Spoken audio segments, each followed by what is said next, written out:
Redmi Note 10 Pro.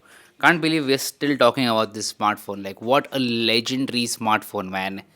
It's still so good and still so relevant. Anyway, hey guys, Harsh here and welcome back to the channel. I have not said that in a very long time. But yeah, welcome back to Technolobe. So a couple of weeks ago, I posted a tweet, X, that I'm trying out HyperOS on the Redmi Note 10 Pro. And I did try out, like I installed HyperOS on Redmi Note 10 Pro that day itself. Then I was supposed to make a video about that, but I did not do that because I had other videos and then I went on a trip to Bangkok, went for Coldplay. That was a magical experience. But anyway, right now I am back and I'm finally free. That's why I am making this video today. HyperOS on the Redmi Note 10 Pro. Now first and foremost, what exactly is HyperOS? So HyperOS is Xiaomi's new project, basically new operating system that is going to be consistent across all their devices. So it is not just for smartphones, it is also for their other products and the entire ecosystem. So HyperOS basically will be for smartphones, tablets, other IoT products and even for their EVs. Yes, Xiaomi is working on an EV with HyperOS. And Xiaomi says that it is a big thing. They've literally changed everything and made the OS very light and fast. That's why I wanted to try out HyperOS. I don't have any smartphone right now that has got the HyperOS official update, so I thought let's go back a little and try to install HyperOS on an existing device. I had the Redmi Note 10 Pro, searched for HyperOS for this device, got one, installed it, and now I can try it. So yeah, let's just jump right into HyperOS on the Redmi Note 10 Pro. Alright, here we go. So this is the Redmi Note 10 Pro and it is running HyperOS. Now first up, let me quickly go ahead and unlock the lock screen. The fingerprint sensor is working over here, so I will use my fingerprint and it will get unlocked. Now this is running HyperOS beta version, so there were two options, one normal and one beta, and me being me chose the beta version. But this beta version has some bugs and the experience is not the smoothest out there. But nevertheless, we can have a look at all the new features and what exactly HyperOS brings to the table. So first up, let me quickly go into settings, then I'll go to my device, and here you can see that it is Xiaomi HyperOS, that is 1.0.24.12 DEV, and it is in the beta version. Now it says that the Redmi Note 10 Pro has Snapdragon 8 Gen 1, which is obviously wrong. It does not have that processor, but maybe this ROM is ported from a smartphone which has the Snapdragon 8 Gen 1. That's why it says Snapdragon 8 Gen 1 over here. But nevertheless, we will go into detailed info and specs, and here we'll get all the information about the smartphone, and we can also check the Android version here. It is based on Android 14. So HyperOS based on Android 14, and as you can see, there is a bug over here on the top. It is not covering the entire section. Now first up, I want to talk about the lock screen and lock screen customizations that HyperOS brings. So again, we'll go into settings, we'll go into wallpaper and personalization, and here now we have a new lock screen settings page where we can customize the lock screen to a very good level. So this is my current lock screen. I can add multiple lock screens first of all. So maybe I have one with my family, one abstract, one of a building or something like that. I can have multiple of them. Now if I scroll down, we have a lot of options. First we have something called as classic. These are all the classic lock screen options. We can obviously customize them. Then we also have a rhombus style lock screen. Basically the clock will be in the rhombus style, and then we have the magazine style, which I think looks absolutely stunning. Now let me quickly go ahead and show you a lock screen customization. Maybe we'll customize this one, so I'll press customize, and first of all we can change the filter over here. If I want to change the filter of the image, so I can change that. There are multiple options available over here. You can choose between whatever effect you want. There's also an option called as matte effect. If I turn this on, it will basically blur the photo and I can just see the clock, but I don't want that as well. Now if I enable the depth option, the clock will go behind the image, which looks absolutely stunning in my opinion. Now if I want to change the clock, I can do that as well. We have multiple options in terms of the clock. I can go with this one, I can go with this one as well. Maybe I'll go with this one because it has two colors, and I can change the color of the lock as well. So maybe pink, no, yellow looks good, and here maybe we can go with black if it looks good. And then we can also change the wallpaper over here. If you want to use any other wallpaper, we can use that. If you want to use a photo from your gallery, then that is possible as well. Basically the lock screen customizations are endless over here. You can create very good lock screens, and this is a feature that I highly appreciate. Xiaomi has done a very good job in terms of the lock screen customizations.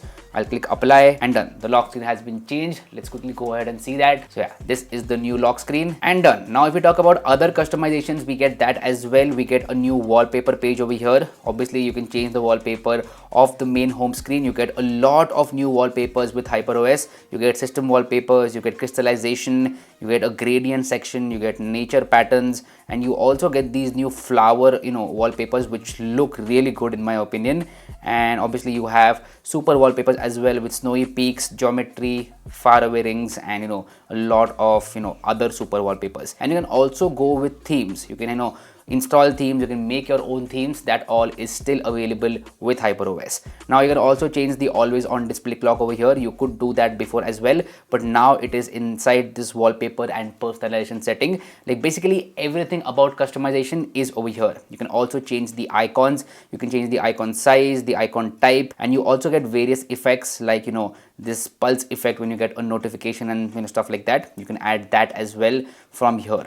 And as I said, you also get a lot of themes with HyperOS. If you want a particular theme, you can just download that theme and install it. The theme store has a lot of themes. Those were the customization features in HyperOS, and they work really well, look really good as well, and you can unlock your creativity and make the smartphone yours in a way. So that was customizations. Next thing that I want to talk about is the similarity to iOS. Now even in customizations like the lock screen customizations, everything is very similar to iOS. Xiaomi has taken a lot of inspiration from iOS in terms of the customizations. That is very evident over here, and there are a couple of more features which will prove my point. First up is the control center. So control center comes from here, and here we go. This is the control center, and it is very similar to iOS, especially the volume slider, the brightness slider, and all these icons. They're very similar to iOS. And you can also edit this. You can add various icons. If you want to add NFC, if you want to add reading mode, Dolby Atmos, maybe you want to remove DND, whatever, you can customize the control center in any way you want. But yeah, the similarity to iOS is there. And one more place where there is similarity is in terms of the widgets. So if I go to the widgets panel, there are a lot of new widgets that you can choose from. They look really good. First of all, let me just open this. Yeah, they look really good. First of all, if I go to the clock widget, you can see that you get multiple clock widget options. They look really good but are very similar to iOS, and especially this widget selecting menu, it's very similar to iOS. But apart from that, as I said, you do get a lot of widgets over here, and all these are first party widgets. They are not third party as of yet. Maybe in the future Xiaomi will add support for third party widgets, but right now you get widgets only for the first party application. So clock, notes, security, weather, you get all these widgets and you can add them on your home screen.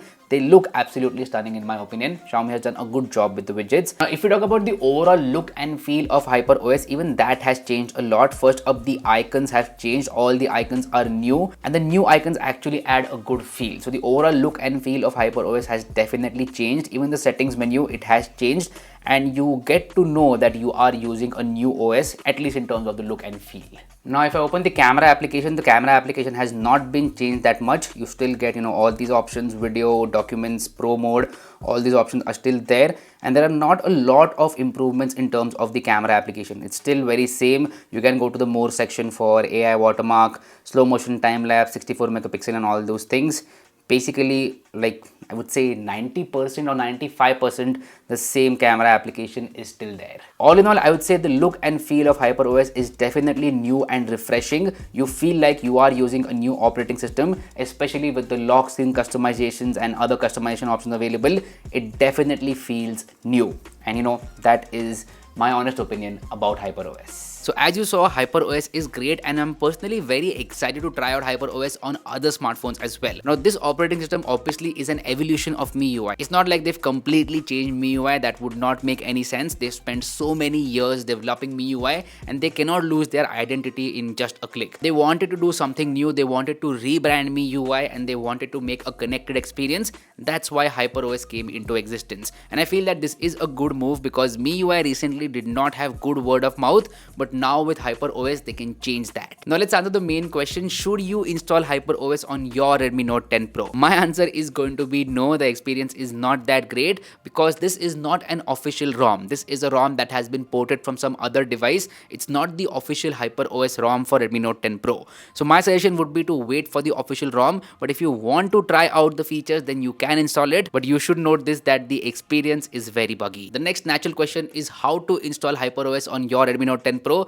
Well, it's super simple. First up, you need to make sure that you have an unlocked bootloader. That is very important, and then you can install HyperOS. So first up, you need to install a custom recovery. There is a specific recovery that you need to use for HyperOS, and then you can install the ROM. I will do one thing, I will make sure to drop a link to the Telegram channel which I followed in order to install HyperOS on my Redmi Note 10 Pro. Go to that Telegram channel and you will get all the details. Link will be available in the description box below. But yeah, overall it's been a fun experience using HyperOS on the Redmi Note 10 Pro. You guys let me know what do you feel about it in the comment section down below. I feel that if it comes without bloatware, then it will be excellent. If it comes with bloatware and annoying things, then it will be the same as MIUI. That's my honest opinion about HyperOS. So anyway, that's been it. If you liked what you saw, then make sure to hit that like button, subscribe to the channel, and I will see you guys in the next video. Bye bye.